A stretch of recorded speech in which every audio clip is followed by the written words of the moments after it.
Saudações, família! Sejam todos bem-vindos, hermanos e hermanas. Quando pensamos no cartel de Medellín, o nome Pablo Escobar se destaca entre os demais. Mas por trás do império da coca, havia outro nome tão poderoso quanto esquecido: Jorge Luiz Ochoa Vázquez. Neste documentário, você vai conhecer a história não contada do homem que ajudou a fundar a organização clandestina mais obscura da história. Quem foi Jorge Ochoa? Qual foi seu verdadeiro papel dentro da organização? E por que ele ficou nas sombras enquanto outros atraíam os holofotes? Se você gosta de conteúdos reais e intensos, história e bastidores do submundo, já se inscreve no canal, ativa o sino e clica no botão de hyper para ajudar a aumentar o alcance deste vídeo.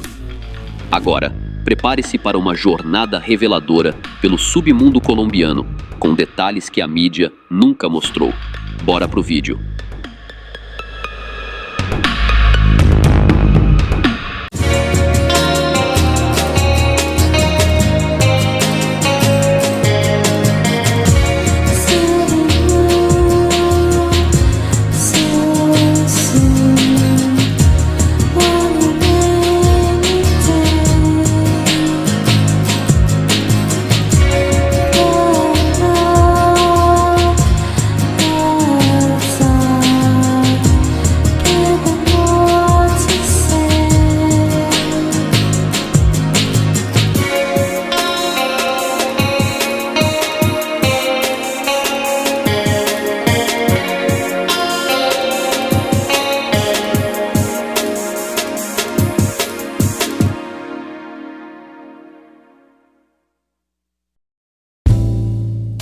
Jorge Luiz Ochoa foi um dos grandes nomes por trás de uma influente organização de Medellín. Ao contrário de outros membros, ele não se subordinava diretamente às decisões de Pablo Escobar, preferindo usar sua inteligência e habilidade nos negócios para conduzir suas ações. Essa postura mais estratégica o ajudou a evitar o fim que muitos de seus colegas enfrentaram. Jorge Luiz Ochoa veio ao mundo em 30 de setembro de 1950. Em Medellín, Antioquia, em uma família de boa condição financeira. Seu pai, Fábio Ochoa Restrepo, era um próspero empresário do ramo de criação de cavalos finos, enquanto sua mãe, Margot Vázquez, comandava com sucesso o restaurante La Margarita, situado na periferia da cidade. Criado junto aos seus 8 irmãos, Jorge Luiz introduziu e viu 2 deles, Juan David e Fábio Ochoa Vázquez, se destacarem como figuras centrais em uma organização poderosa de Medellín, envolvida em negócios ilícitos na Colômbia. Desde cedo, Jorge e seus irmãos decidiram abandonar os estudos para focar em construir patrimônio, começando de maneira honesta, apoiando o pai na criação de gado e a mãe no restaurante familiar. Existem várias histórias sobre como Jorge Luiz acabou entrando no complexo e arriscado mundo das atividades clandestinas. Uma história bastante conhecida diz que, exausto de atuar como garçom no restaurante da família, Jorge Luiz Ochoa resolveu buscar novas oportunidades nos Estados Unidos. Ele começou sua jornada no Texas, trabalhando em fazendas e depois seguiu para Miami. Naquele período, a erva liderava o mercado de produtos ilícitos, enquanto a coca ainda era vista como algo incomum, como um comércio de baixo impacto. Porém, as rotas clandestinas de distribuição já estavam consolidadas, e o que faltava era algo mais rentável e que chamasse a atenção dos consumidores. Foi nesse momento que a coca surgiu como uma grande aposta financeira. Segundo a revista Forbes, Jorge Luiz Ochoa teve uma ideia visionária que ajudou a fortalecer uma influente organização de Medellín. As autoridades estadunidenses estimavam que a família Ochoa controlava cerca de 30% do produto exportado por essa organização, que dominava aproximadamente 80% do mercado nos Estados Unidos. Durante os anos 1970, sob o pretexto de se dedicar a estudos e ao trabalho com pecuária, Jorge Luiz Ochoa retornou aos Estados Unidos e começou a criar conexões no mercado de produtos ilícitos, especialmente erva. Esse momento coincidiu com o pico da chamada Era de Ouro da Erva, quando o comércio dessa substância, a partir da costa caribenha da Colômbia, movimentava grandes somas de dinheiro. Porém, com o reforço das políticas antidrogas na Colômbia E nos Estados Unidos, além do início da produção local de erva na Califórnia, os Ochoa enxergaram na coca uma alternativa mais vantajosa financeiramente. Utilizando as rotas de distribuição já consolidadas e a estrutura que já possuíam, eles trocaram os cultivos de erva por plantações de coca. Regiões do país também foram adaptadas para a produção e o processamento dessa substância em instalações secretas e bem equipadas. Em 1978, com o crescimento do consumo de coca nos Estados Unidos, a Organização de Medellín se fortaleceu, dominando cerca de 80% do mercado global dessa substância. Jorge Luiz Ochoa, junto com seus irmãos, liderou o chamado Clã Ochoa, que se tornou a segunda maior influência dentro da organização, logo atrás de Pablo Escobar. Enquanto construíam uma das maiores riquezas da Colômbia, eles mantinham uma fachada de empresários bem-sucedidos, trabalhando como pecuaristas e criadores de cavalos em Antioquia. Jorge Luiz foi o responsável por criar as principais conexões para o transporte do produto da Colômbia até os Estados Unidos. No começo dos anos 1980, a produção acontecia em locais escondidos nas selvas de Caquetá e Meta. De lá, a mercadoria era levada para pontos estratégicos no país e depois embarcada em pequenos aviões com destino a lugares como as Bahamas, onde a organização contava com uma ilha que funcionava como ponto de apoio para o envio final aos Estados Unidos. O grande diferencial de Jorge Luiz foi estruturar uma rede de distribuição nos Estados Unidos, contando com o apoio de seu irmão Fábio, que se instalou na Flórida para consolidar as operações. Graças a isso, a organização de Medellín ganhou força, operando como uma rede de colaboração entre nomes de peso, como Pablo Escobar, Gonzalo Rodrigues Gacha, Carlos Leder e os irmãos Ochoa. Enquanto Escobar chamava a atenção com atitudes explosivas e presença constante na mídia, Jorge Luiz Ochoa preferia agir com discrição e estratégia. Ele se destacava na organização cuidando da logística, coordenando o transporte do produto por rotas aéreas e marítimas. Um dos pontos-chave era Tranquilândia, um enorme complexo escondido nas selvas de Caquetá e Meta, na região dos Llanos del Yari, com 19 instalações de processamento e 8 pistas de pouso usadas pela organização para suas operações. Esse mercado movimentava fortunas, mas também atraía a atenção de outros grupos que buscavam lucrar às custas da organização. A família Ochoa, conhecida por sua riqueza, acabou virando alvo de extorsões do grupo guerrilheiro M19, que também afetava outros pecuaristas e donos de terras da região. Em 12 de novembro de 1981, a irmã dos Ochoa, Marta Nieves Ochoa Vázquez, foi raptada pelo M19 ao deixar a Universidade de Antioquia, com os sequestradores exigindo $2 milhões para libertá-la. Enquanto isso, Carlos Leder escapou por pouco de uma tentativa de rapto organizada pelo grupo guerrilheiro M19. Esse incidente, somado a informações sigilosas captadas por militares que indicavam um possível plano para raptar pessoas influentes do contrabando, acabou resultando em uma reunião histórica no Hotel Intercontinental, em Medellín. Nada menos que 223 pessoas participaram, incluindo líderes de negócios controversos, pecuaristas e, segundo boatos, até altos oficiais do exército e do governo colombiano. Foi nesse encontro que nasceu o grupo MAS, criado para enfrentar e acabar com os guerrilheiros. Eles arrecadaram quase 500 milhões de pesos, valor que bancou uma força de aproximadamente 2.000 homens. O anúncio do grupo MAS foi simplesmente cinematográfico. Durante um clássico de futebol entre América Nacional e Deportivo Cali, um avião sobrevoou o estádio Pascual Guerrero, jogando milhares de panfletos que declaravam a criação do grupo. A primeira grande jogada deles, capturar 25 pessoas ligadas a Luiz Gabriel Bernal Villegas, o guerrilheiro por trás do rapto de Marta Ochoa, incluindo a esposa dele, Marta Correia Velásquez. Com essa pressão, o M19 acabou libertando Marta após 92 dias, sem receber um centavo. Marta Correia Velásquez foi deixada com mãos e pés amarrados, bem em frente ao jornal El Colombiano. Entre 1982 e 1984, Jorge Luiz e seus irmãos se mantiveram na deles, longe de polêmicas, usando a fazenda da família como uma cortina de fumaça. Enquanto isso, Pablo Escobar estava tentando um novo caminho: a política. De acordo com alguns boatos, a organização de Medellín teria bancado as campanhas presidenciais de Alfonso López Michelsen e Belisário Bettencourt, mas não existe nada confirmado, apenas rumores. Nesse período, não se dava muita importância para os chamados dinheiros quentes, valores que provinham de negócios ilícitos e eram integrados à sociedade e à política colombiana. Mas esses temas foram à frente dos grupos tradicionais, como o Partido Novo Liberalismo, liderado pelo candidato à presidência, Luiz Carlos Galán, e pelo ministro da Justiça, Rodrigo Lara Bonilla. A coisa ficou séria em 1984. Lara expôs a relação de Pablo com o submundo publicamente.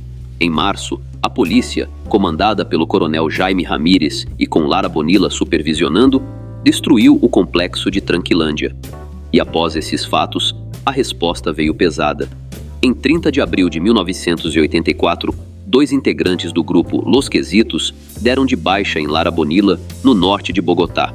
Esse episódio acendeu uma caçada implacável contra os grandes nomes do submundo de Medellín. Em seu governo, o presidente Belisário Bettencourt deu início a uma grande ofensiva contra o contrabando de coca, implementando ações como a apreensão de bens e o aumento das punições. Para escapar da pressão das autoridades, os líderes de um poderoso grupo de Medellín fugiram para o Panamá. Em maio de 1984, eles tentaram negociar com o governo colombiano nos chamados Diálogos do Panamá, mas, sem sucesso, adotaram uma estratégia de intimidação, marcando o começo de um período de conflitos intensos. Isso os forçou a retornar secretamente à Colômbia meses depois. Após a queda do ministro da Justiça, Rodrigo Lara Bonilla, o governo de Bettencourt aprovou rapidamente uma lei que permitia a extradição de colombianos para os Estados Unidos, intensificando a luta contra o contrabando e reinstaurando o estado de emergência, que havia sido suspenso 2 anos antes por negociações de paz com grupos armados. Isso resultou em uma forte presença militar em Bogotá e Medellín, o que gerou protestos estudantis. Esses protestos culminaram em um insano confronto na Universidade Nacional, 16 dias depois. Mais tarde, Bettencourt nomeou Henrique Parejo González, aliado de Lara no movimento Novo Liberalismo, como novo ministro da Justiça até 1986, quando Parejo foi enviado como embaixador na Hungria. Em 13 de janeiro de 1987, enquanto ocupava esse cargo em Budapeste, Parejo sofreu uma tentativa de eliminação por um sicário contratado pela organização de Medellín. Jorge Luiz Ochoa Vázquez, um dos principais nomes da temida organização de Medellín, foi uma das figuras centrais no grupo conhecido como Os Extraditáveis. Esse grupo, formado por contrabandistas procurados pela Justiça dos Estados Unidos, realizou uma série de golpes contundentes contra instituições colombianas para evitar serem enviados ao exterior. A partir de 1984, houve tentativas de diálogo entre esse grupo e o governo colombiano, mas as negociações fracassaram em agosto de 1989, quando o presidente Virgílio Barco rejeitou a proposta dos capos de desmantelar suas operações e trazer seus recursos de volta ao país em troca de serem julgados na Colômbia. A recusa do governo desencadeou um período de caos enorme, conhecido como a Era dos Extraditáveis, marcado por atos insanos. A primeira grande prisão de Jorge Luiz Ochoa no exterior aconteceu em novembro de 1984, quando ele e outro líder do contrabando, só que de Cali, Gilberto Rodrigues Orejuela, foram detidos na Espanha a pedido da agência estadunidense da DEA, que suspeitava da presença dos capos no país. A captura foi um golpe significativo para a organização, gerando forte pressão da organização de Medellín para evitar a extradição aos Estados Unidos. Em junho de 1984, Jorge Luiz Ochoa fugiu para Madrid com sua esposa, Maria Lia Posada Echeverri, buscando escapar da intensa pressão do governo colombiano contra ele e outros membros do grupo clandestino de Medellín, especialmente após a queda do ministro da Justiça, Rodrigo Lara Bonilla. A mudança para a Espanha foi uma tentativa de encontrar tranquilidade em meio às operações das autoridades colombianas e expandir seus negócios. Com evidências contra Jorge Luiz Ochoa e Gilberto Rodrigues Orejuela, os Estados Unidos pediram ao governo espanhol a extradição dos dois capos. No entanto, os grupos de Medellín e Cali, que até então ainda não estavam em conflitos, arrecadaram cerca de 30 milhões de dólares para pagar subornos, conseguindo, após 18 meses, que ambos fossem enviados de volta à Colômbia.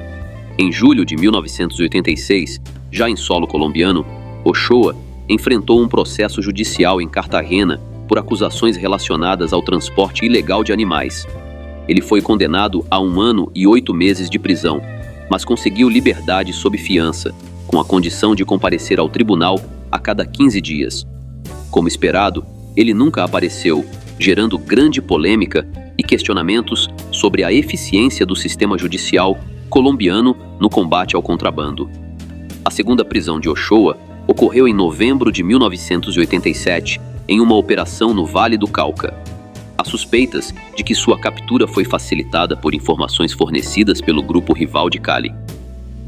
A notícia da prisão de Jorge Luiz Ochoa causou um grande impacto na Colômbia, já que muitas pessoas acreditavam que a justiça havia errado ao libertá-lo em 1986. Sua recaptura trouxe esperanças de que, finalmente, ele seria enviado aos Estados Unidos, como aconteceu com Carlos Lerder Rivas, preso e extraditado em 4 de fevereiro de 1987. No entanto, surgiram vários obstáculos legais que dificultaram o processo.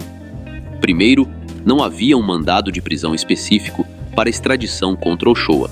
Para que isso fosse possível, ele precisava responder a processos judiciais pendentes na Colômbia, incluindo um caso relacionado ao transporte ilegal de animais. Após sua captura, a organização de Medellín lançou uma ofensiva feroz contra o governo da Colômbia, intensificando os conflitos no país. Por meio de um comunicado, o grupo conhecido como Os Extraditáveis alertou que, caso a extradição de Ochoa para os Estados Unidos fosse confirmada, iniciariam uma campanha de ataques contra líderes políticos do país. No documento, eles ameaçaram figuras importantes dos partidos tradicionais, prometendo represálias caso suas exigências não fossem atendidas. Junto com essas intimidações, o grupo clandestino realizou 2 ataques marcantes. O primeiro foi a eliminação de Rafael Cardona Salazar, um sócio de Medellín que havia se tornado informante. O segundo foi uma tentativa frustrada de raptar Juan Gomes Martínez, jornalista e candidato à prefeitura de Medellín. Em um momento dramático, Gomes Martínez, com a ajuda de seu filho, conseguiu se defender e escapar do ataque. Enquanto isso, a revelação de que o carro usado por Ochoa, na época de sua captura, estava registrado no nome de um oficial militar da Embaixada de Honduras em Bogotá, gerou ainda mais polêmica.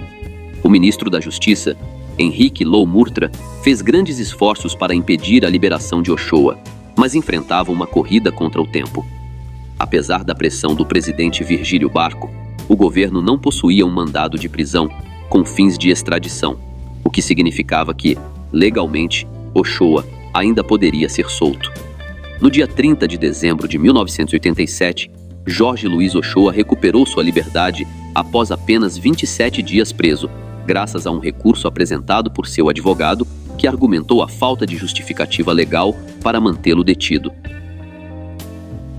O caso foi analisado pelo juiz Andrés Henrique Montañez, que, mesmo com os alertas do ministro Henrique Lou Murtra, decidiu pela libertação de Ochoa. Na noite de 30 de dezembro, enquanto o país acompanhava uma tentativa de fuga em outra prisão, a ordem de liberação de Ochoa chegou ao presídio. Por volta das 8 horas da noite, ele saiu calmamente pela porta principal.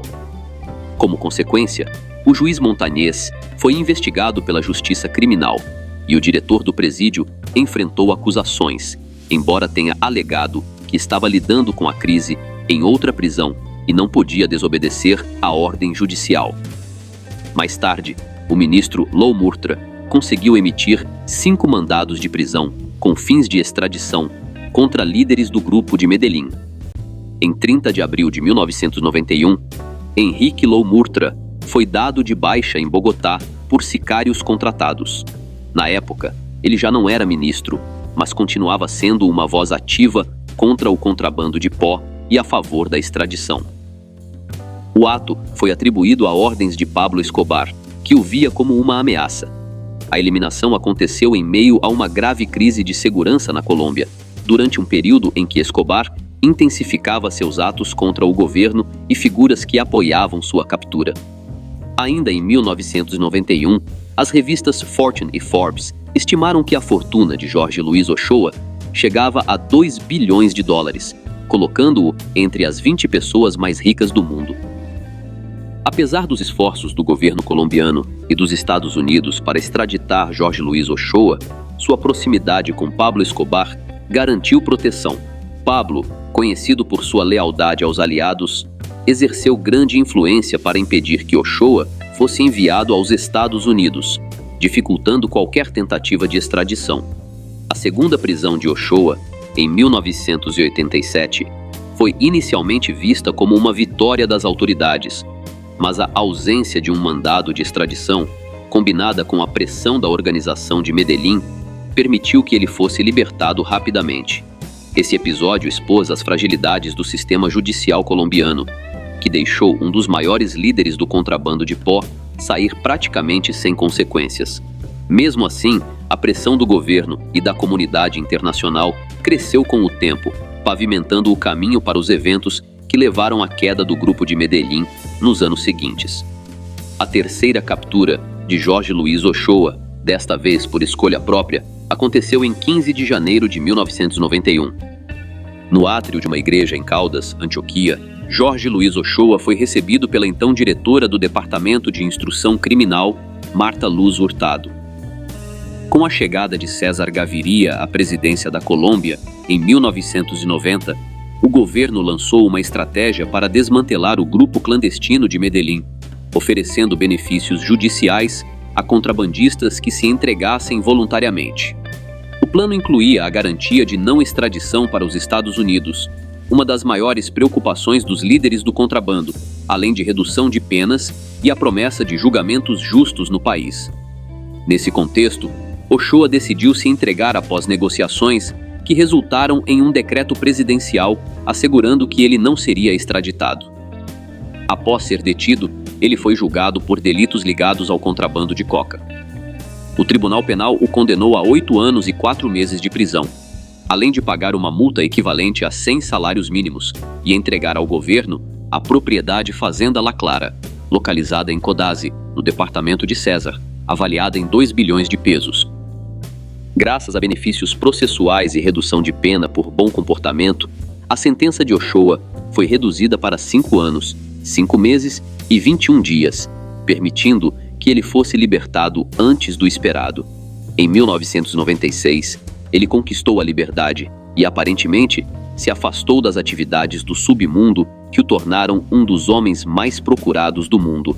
Sua rendição foi um marco na estratégia do governo colombiano para conter os líderes do grupo de Medellín, embora não tenha sido suficiente para interromper o caos e os conflitos liderados por Pablo Escobar contra as autoridades.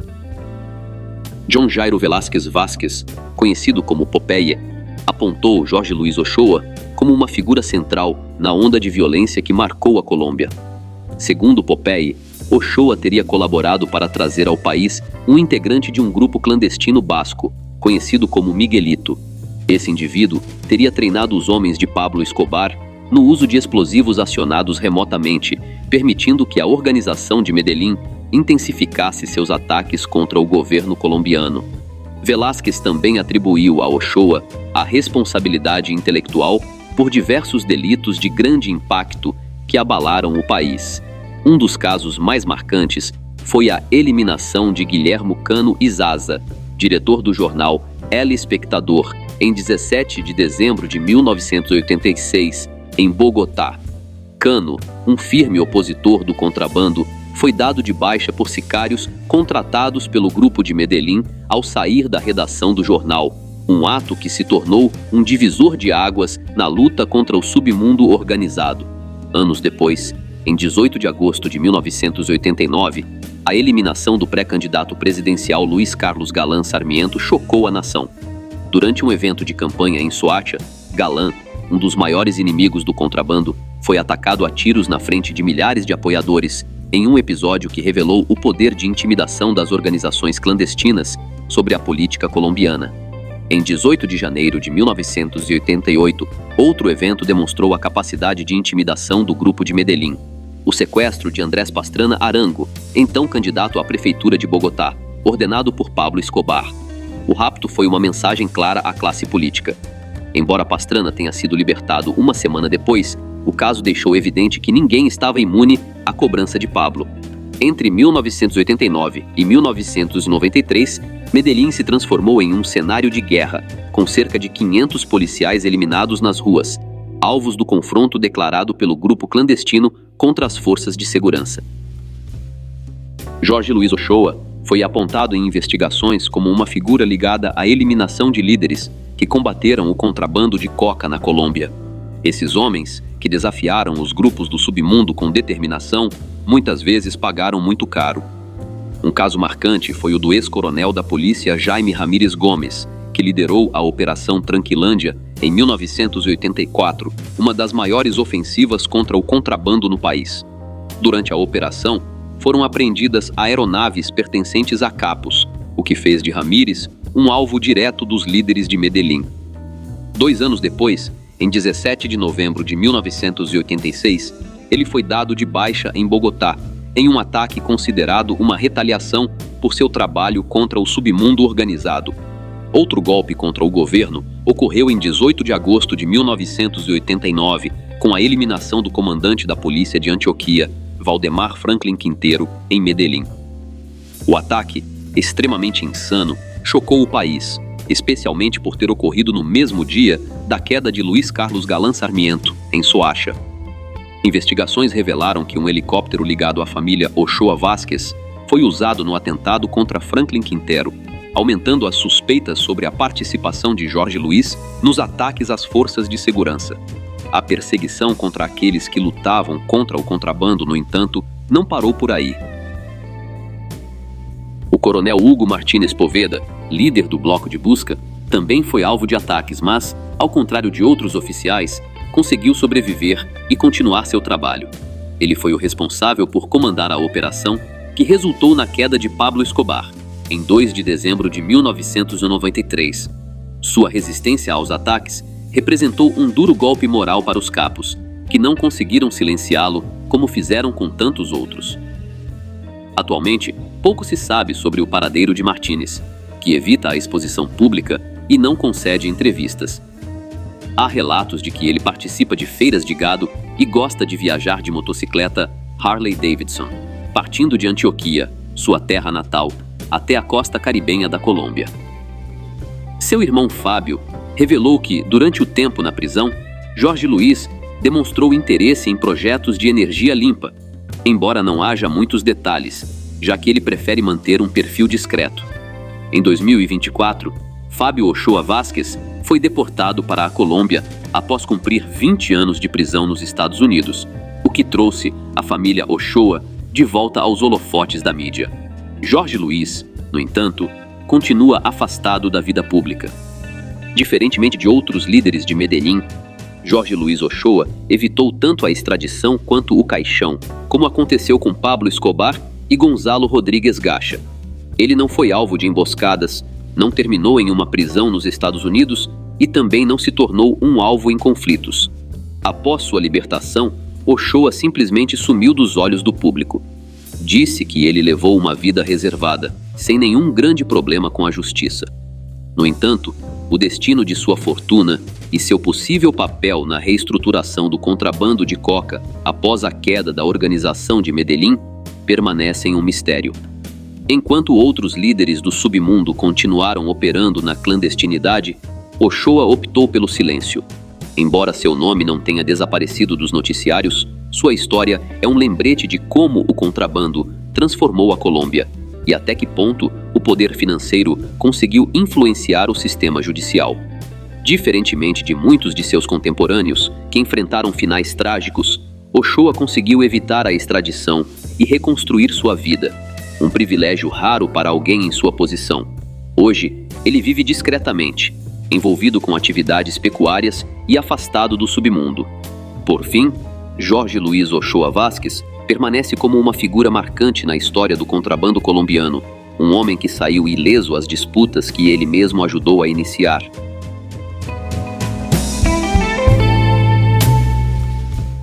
Salve família! Jorge Ochoa Vázquez foi mais do que um coadjuvante na história do submundo colombiano. Ele foi um dos pilares que sustentaram Medellín, negociando com governos, escapando da justiça e moldando um império que desafiou o mundo. Enquanto nomes como Escobar se tornaram lendas, Ochoa preferiu o silêncio. E talvez por isso tenha saído impune. Se você chegou até aqui, é porque valoriza conteúdo profundo, direto e sem sensacionalismo. Então, aproveita agora para se inscrever no canal. Isso ajuda muito a continuar trazendo histórias ocultas como essa. E se quiser acesso a conteúdos extras, torne-se membro do canal clicando no botão Seja Membro, aqui embaixo. Sua participação faz toda a diferença. Eu agradeço por ficarem até o final. Até a próxima.